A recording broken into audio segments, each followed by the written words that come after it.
as the sun before me. It shall be established forever as the moon, and as a faithful witness in heaven. Selah.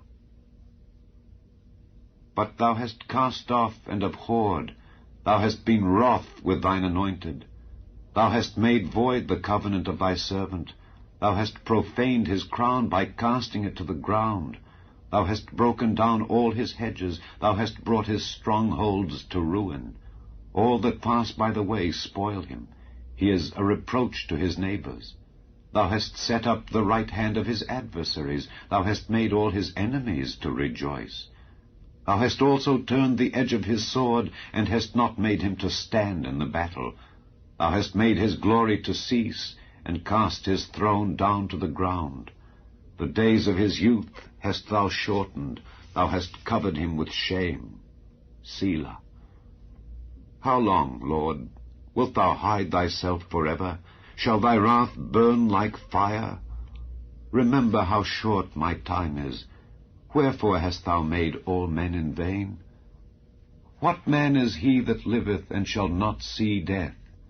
Shall he deliver his soul from the hand of the grave? Selah. Lord, where are thy former loving kindnesses, which thou swearest unto David in thy truth? Remember, Lord, the reproach of thy servants, how I do bear in my bosom the reproach of all the mighty people, wherewith thine enemies have reproached, O Lord, wherewith they have reproached the footsteps of thine anointed.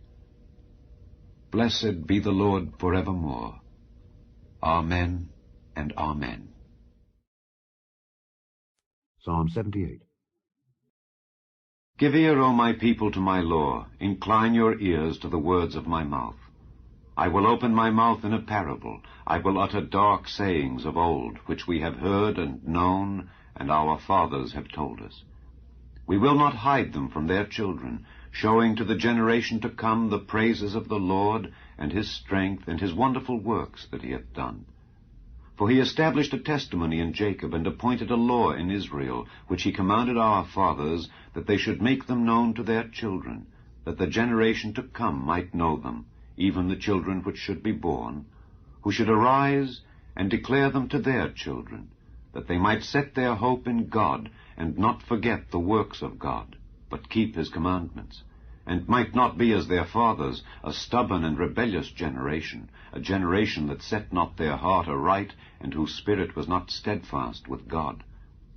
The children of Ephraim, being armed and carrying bows, turned back in the day of battle. They kept not the covenant of God, and refused to walk in his law, and forgat his works and his wonders that he had showed them. Marvelous things did he in the sight of their fathers in the land of Egypt, in the field of Zoan. He divided the sea, and caused them to pass through, and he made the waters to stand as an heap. In the daytime also he led them with a cloud, and all the night with a light of fire. He clave the rocks in the wilderness, and gave them drink as out of the great depths. He brought streams also out of the rock, and caused waters to run down like rivers. And they sinned yet more against him by provoking the Most High in the wilderness. And they tempted God in their heart by asking meat for their lust. Yea, they spake against God. They said, Can God furnish a table in the wilderness? Behold, he smote the rock, that the waters gushed out, and the streams overflowed. Can he give bread also? Can he provide flesh for his people? Therefore the Lord heard this, and was wroth. So a fire was kindled against Jacob, and anger also came up against Israel, because they believed not in God, and trusted not in his salvation, though he had commanded the clouds from above, and opened the doors of heaven, and had rained down manna upon them to eat, and had given them of the corn of heaven. Man did eat angels' food. He sent them meat to the full. He caused an east wind to blow in the heaven, and by his power he brought in the south wind. He rained flesh also upon them as dust, and feathered fowls like as the sand of the sea, and he let it fall in the midst of their camp round about their habitations. So they did eat, and were well filled, for he gave them their own desire. They were not estranged from their lust. But while their meat was yet